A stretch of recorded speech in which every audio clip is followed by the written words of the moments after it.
PDP की सदर महबूबा मुफ्ती ने जम्मू कश्मीर से आर्टिकल 370 की मनसूखी को लेकर बीजेपी हुकूमत को जमकर निशाना बनाया।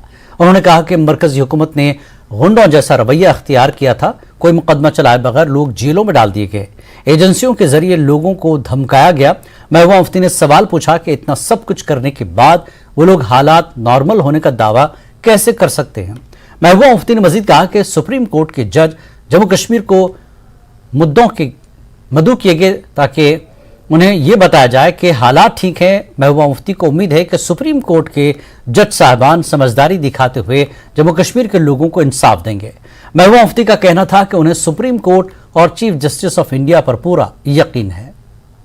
सुप्रीम कोर्ट ने जो हेयरिंग हुई 370 के बारे में, और उसमें जो उन्होंने ये फैसला किया कि जो सरकार ने गवर्नमेंट ऑफ इंडिया की तरफ से जो लेटेस्ट एफिडेविट दिया गया और जिसमें 370 हटाने का जवाब देने की कोशिश की गई, और जो सुप्रीम कोर्ट ने कहा हम इसको कंसिडर नहीं करेंगे, उससे कहीं ना कहीं पीडीपी का जो हमारा ये स्टैंड है कि बीजेपी के पास 370 को खत्म करने के लिए कोई जवाब नहीं, कोई आईनी जवाब नहीं है, कोई कानूनी जवाब नहीं है, बल्कि इन्होंने आईन की धज्जियां उड़ाते हुए एक ऐसा कारनामा अंजाम दिया जो मेरे ख्याल में इस मुल्क के 75 साल की हिस्ट्री में कभी नहीं हुआ था। तो इसके साथ साथ उनका ये दलील देना कि 370 को खत्म करने के बाद जम्मू कश्मीर में हालात ठीक हो गए, मगर मुझे उम्मीद है कि ये तमाम जज साहिबान बहुत ही दानिशमंद लोग होते हैं, ये लोगों की तकदीरों का फैसला करते हैं। पर मुझे उम्मीद है जस्टिस चंद्रचूड़ पे, आई थिंक उनकी जो इंटेग्रिटी है वो दैट इज अनक्वेश्चनेबल, जो हम देख रहे हैं वो अवाम के जज्बात की अगर कदर करनी है तो फिर जम्मू कश्मीर के लोगों के जज्बात की कदर करना पहला उनका फर्ज बनता है, क्योंकि 370 हमारी शनाख्त की, हमारी जमीनों की, हमारे रहन सहन की गारंटी था। मगर मैं सोचती हूं कि मेरा ये मानना है कि जो भी जुडिशरी होती है उनको कॉन्स्टिट्यूशन और कानून की पासदारी करनी है। तो मुझे उम्मीद है जब वो कानून की पासदारी करेंगे, हिंदुस्तान के आईन की पासदारी करेंगे, तो फैसला जरूर कानून के हक में, इंडियन कॉन्स्टिट्यूशन के हक में देंगे। बीजेपी पीडीपी सदर महबूबा मुफ्ती के खिलाफ वजीर आजम और वजीर दाखिला को तौहीन आमेज नामों से पुकारने पर हतक इज्जत का मुकदमा दायर करेगी। बीजेपी के सीनियर लीडर और तर्जुमान अल्ताफ ठाकुर ने कहा कि दफा 370 को यह सिर्फ बीजेपी ने नहीं हटाया, बल्कि 300 से ज्यादा एमपीज के वोटों से ऐसा किया गया। उन्होंने कहा कि महबूबा मुफ्ती दफा 370 की बहाली के लिए लड़ने का दावा करती हैं, जबकि उनकी पार्टी के पास एक भी मेंबर पार्लियामेंट नहीं है। अल्ताफ साहब, पीडीपी सदर महबूबा मुफ्ती ने आज प्रेस कॉन्फ्रेंस में ये कहा कि जो बीजेपी है वो गुंडों और बदमाशों की जमात है, क्योंकि उनका कहना है कि जब 370 हटाया गया था यहाँ पे, उसके बाद जैसे गुंडे किसी घर में घुस के मारपीट करके वहाँ पे लोगों को खामोश कर देते हैं, उसी तरह से यहाँ किया गया है। और अब कोर्ट में बताया जाता है, एफिडेविट पेश किया जाता है कि यहाँ पे सब नॉर्मल है। क्या कहना चाहेंगे इस बारे में? देखिए, जहाँ तक 370 की बात है, 370 जब 2019 को 370 और 35A खत्म हो गया है, तो कहीं पे एक प्रोटेस्ट भी नहीं हुआ और कहीं एहतजाज भी नहीं हुआ और एक आदमी भी आपने सड़क पे नहीं देखा। उसका मतलब है कि जो कश्मीरी लोग हैं, कश्मीरी और जम्मू कश्मीर के लोग 370 को नहीं चाहते थे। वो समझते थे कि 370 से हमें कौन से नुकसान हो, और हमने पिछले 70 साल में क्या खोया है और क्या पाया है। 370 खत्म होने के बाद जम्मू कश्मीर के हालात चेंज हो गए। आप इकोनॉमिकली देख लीजिए, आप टूरिज्म देखिए, आप जितने भी जितने सेक्टर है उन सेक्टरों में सारी चेंज आ गई और जम्मू कश्मीर आज अमन और तरक्की की राह पे चल रहा है। और जहां तक महबूबा जी का इल्जाम है कि भारतीय जनता पार्टी गुंडों और बदमाशों की जमात है, मैं महबूबा जी सवाल करना चाहती, क्या आप देश के प्रधानमंत्री जो कॉन्स्टिट्यूशनली उस पोस्ट पे बैठे हुए हैं, क्या उसको आप गुंडा और बदमाश कहते हैं? क्या देश के गृह मंत्री जनाब अमित शाह उसको आप बदमाश और गुंडे की लकब से कह रहे हैं? जहां तक पीएम और होम मिनिस्टर साहब का ताल्लुक है, हर एक पार्टी लाइन से उठकर वो देश के प्रधानमंत्री और देश के होम मिनिस्टर है, और एज पर इंडियन कॉन्स्टिट्यूशन उनका रेस्पेक्ट, उनका एहतराम हमें करना चाहिए, वो किसी भी पॉलिटिकल पार्टी के साथ हो। लेकिन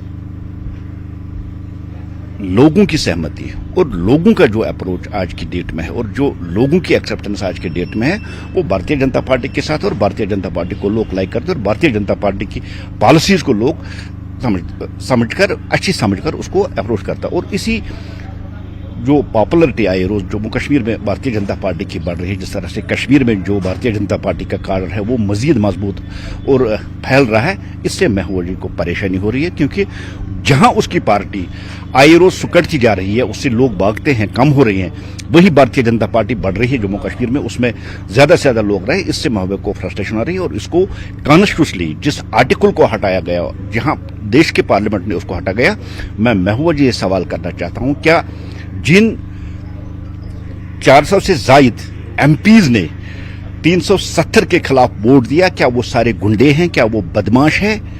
क्या आप उन लोगों के जज्बातों के साथ, जिन लोगों ने उनको वोट देके चुना है और पार्लियामेंट भेजा है, क्या सारे देश के वो लोग गुंडे और बदमाश हैं जिनको उन्होंने चुना है? ये महबूबा से मैं सवाल करना चाहता हूं, आप किनको गुंडा और बदमाश कह रहे हैं? क्या एमपीज को गुंडा और बदमाश कह रहे हैं? आप देश के मिनिस्टरों को गुंडा बदमाश कह रहे हैं जिन्होंने 370 के खिलाफ वोट दे दिया, और अपने जो लोग आपके ये हैं जो मुख्तलिफ जो किस्मों में यहां मुलव्वस है, उनको आप शराफत की लासन दे रही है। भारतीय जनता पार्टी इस फैसले पे गौर करेगी और आने वाले 1-2 दिन में जिस तरह से उन्होंने देश के प्रधानमंत्री की बेइज्जती की है, देश के गृहमंत्री की बेइज्जती की, और 400 से प्लस जो एमपीज है उनको गुंडा बदमाश के लक़ब कहते हुए लाहेअमल तैयार करेगी। हम इनके खिलाफ डिफेमेशन केस भी करेंगे और आइंदा जो आने वाला अमल होगा वो हम देखेंगे इसके खिलाफ कौन सी कार्रवाई की जानी चाहिए। और जहां तक कोर्ट का ताल्लुक है, कोर्ट के फैसले का भारतीय जनता पार्टी एहतराम करती है, और ये इंडियन कोर्ट है, और किसी भी सूरत में जो यहाँ की जुडिशरी है वो देश को टूटने नहीं देगी, देश में अलगाववाद की भावना उठने नहीं देगी। हमें कोर्ट पे भरोसा है, हमें कोर्ट के फैसले का इंतजार करना चाहिए, खुद ब खुद फैसला आ जाएगा। लेकिन जहां तक मेरा यकीन है, मुर्दे कभी जिंदा नहीं होते। श्रीनगर में कांग्रेस ने मौन सत्याग्रह की। एआईसीसी के जॉइंट सेक्रेटरी मनोज यादव का इस मौके पर कहना था कि राहुल गांधी के मामले में गुजरात में जो कुछ हुआ उसकी माजी में कोई नजीर नहीं मिलती। जब मनोज यादव से पूछा गया कि कांग्रेस अदलिया के खिलाफ आवाज क्यों उठा रही है, तो मनोज यादव का कहना था कि उन्हें अदलिया पर पूरा एतमाद है, लेकिन राहुल गांधी के मामले में इंसाफ नहीं हुआ है। कांग्रेस वर्किंग कमेटी के मेंबर तारिक हमीद कुरैशी का कहना है कि कांग्रेस 370 पर किसी किस्म की कंफ्यूजन का शिकार नहीं है। कांग्रेस दफा 370 की मनसूखी के खिलाफ है। तारिक कुरैशी का कहना है कि वो इनफरादी तौर पर इस मामले में दरख्वास्त गुजार हैं और कांग्रेस उनकी मुकम्मल तायीद कर रही है।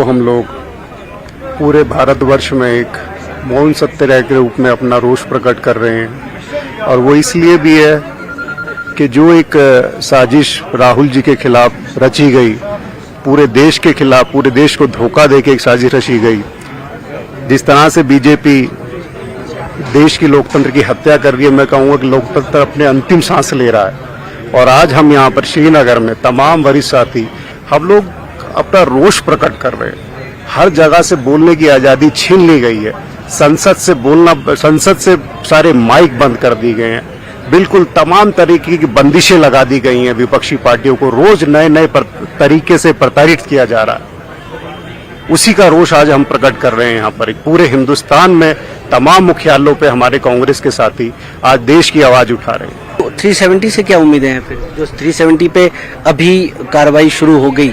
देखिए, जो कार्रवाई शुरू हुई उसकी बहुत सी टेक्निकलिटीज हैं।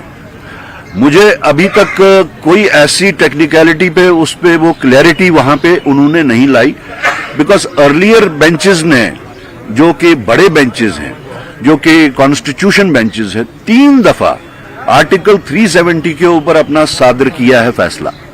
और अब ये देखना है कि अभी का बेंच जो है आया कि वो कॉन्स्टिट्यूशनल बेंच के डिसीजंस के ऊपर क्या कोई फैसला दे सकता है। तो अभी मेरे हिसाब से ये टेक्निकलिटीज में फंसा हुआ है। कल की भी जो हम प्रोसीडिंग्स देख रहे थे सुप्रीम कोर्ट की, बजाय कॉन्स्टिट्यूशनल मैटर्स को, बजाय मेरिट्स या डिमेरिट्स को डिस्कस करने को, वो टेक्निकलिटीज ही अभी डिस्कस कर रहे थे।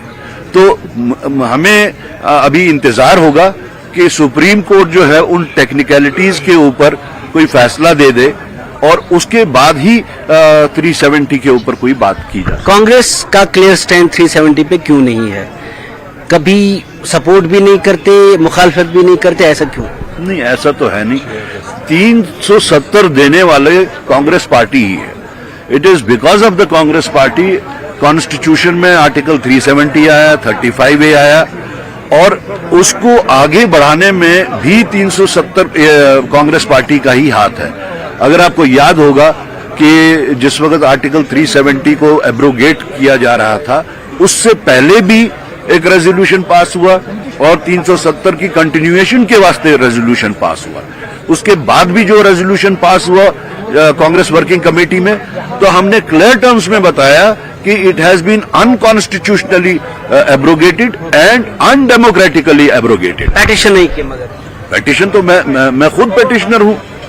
मैंने तो उस वक्त पेटिशन की कांग्रेस पार्टी के कहने पे जिस वक्त की कोई भी नहीं था। I am the first person. आप लोग इस चीज को भूल रहे हैं कि पूरे जम्मू कश्मीर पार्टी की तरफ से कि इंडिविजुअल? मैंने एज इंडिविजुअल वहां पे किया, but it was supported by the Congress party that time. वकील कांग्रेस पार्टी के थे, पी चिदम्बरम हमारी तरफ से पेश हुए, तो वो भी अभी पेंडिंग है। तो ऐसा नहीं है कि कांग्रेस पार्टी इस पे कोई तमाशबीन के हिसाब से है। आपने जो with in the legal parameters जो कांग्रेस पार्टी ने इकदामात उठाने थे, वो इकदामात उठाए भी जा रहे हैं और उठाए भी गए। जम्मू कश्मीर कांग्रेस के सदर वकार रसूल वानी का कहना है कि राहुल गांधी के खिलाफ झूठा मुकदमा चलाया जा रहा है। इसी बीच उन्होंने कहा कि उन्हें अदालत से इंसाफ की उम्मीद है। वकार वानी ने आर्टिकल 370 पर भी अपना मौकफ रखा। वो आज दोपहर मीडिया से बात कर रहे थे। की तादाद में लोग यहां आए थे। ये 10 बजे से लेकर 5 बजे तक मौन व्रत है कांग्रेस पार्टी का। इसका एक ही मकसद है कि जो बीजेपी ने इस वक्त मुल्क भर में अपोजिशन के खिलाफ एक जंग छेड़ रखी है, जो उन्होंने ईडी, इनकम टैक्स एजेंसीज, हर तरीके से जितना उनसे हो सकता है उतना उन्होंने यूज कर रहे हैं अपोजिशन पार्टीज के खिलाफ। और खुसूसन जो आज का प्रोटेस्ट है वो राहुल गांधी जी, जिसकी पार्लियामेंट सीट को रिजेक्ट किया गया,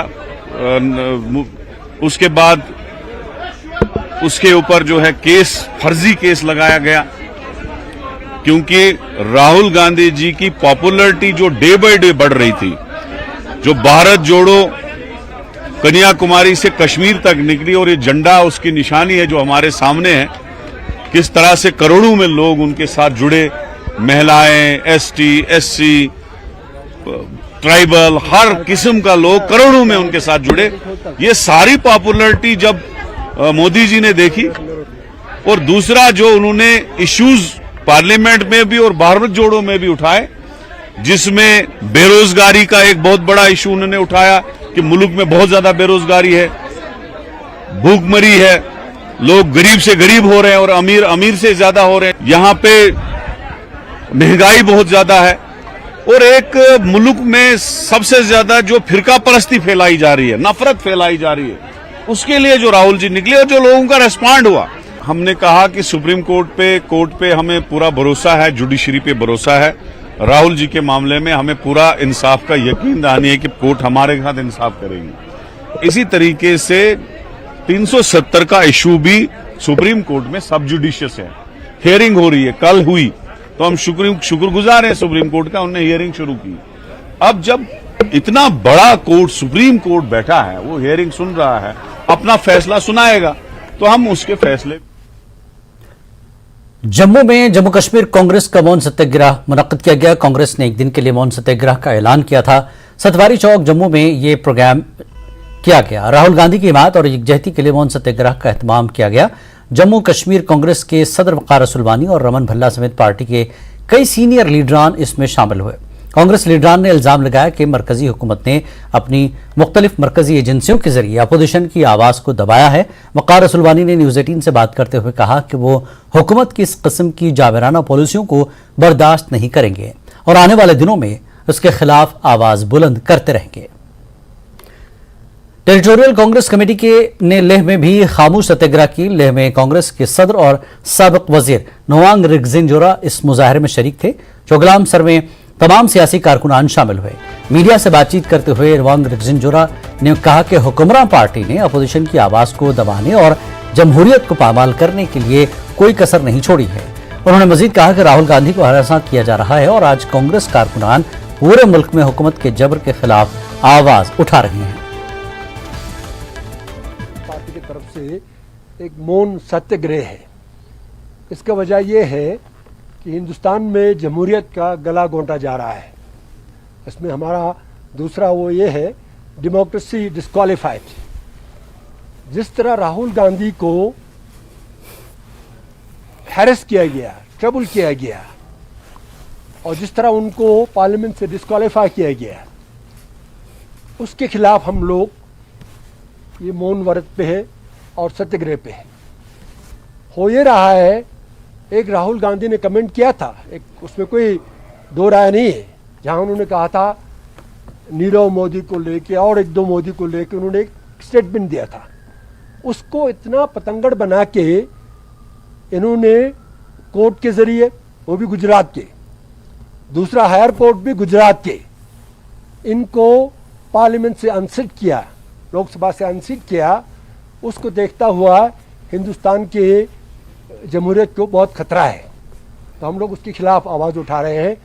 दिल्ली में तो है, यहाँ ले में परमिशन नहीं, आज तक हमें परमिशन नहीं मिला। कितनी बार हमारा नेशनल प्रोग्राम होता है जिसके लिए हमें यहाँ थोड़ा जद्दोजहद करना पड़ता है, प्रोटेस्ट करना पड़ता है, आपको जुलूस निकालना पड़ता है, यहाँ ले तक परमिशन नहीं दिया जा रहा है। आप अगर जमहूरियत का आवाज को दबाओगे, आप लोग पावर में है, आपका एडमिनिस्ट्रेशन है, अब जुलूस नहीं करने दोगे, जलसा नहीं करने दोगे, तो सर्दियों में जो हुआ, रिकॉर्ड जो लोग आए, ऐसा होगा। सर्दियों में बिना बुलाए इतना हुजूम, हिस्टोरिकल हुजूम क्यों हुआ? क्योंकि आप लोगों की जमहूरियत का जो एस्पिरेशन से उसको बाहर निकालने के लिए, या उनकी जो वॉइस ऑफ डिसेंट उसको आप निकालने नहीं देते हो, आप प्रोटेस्ट नहीं करने देते हो, आप लोगों के फ्रीडम ऑफ एक्सप्रेशन के ऊपर आपने कर्ब लगा रखा है।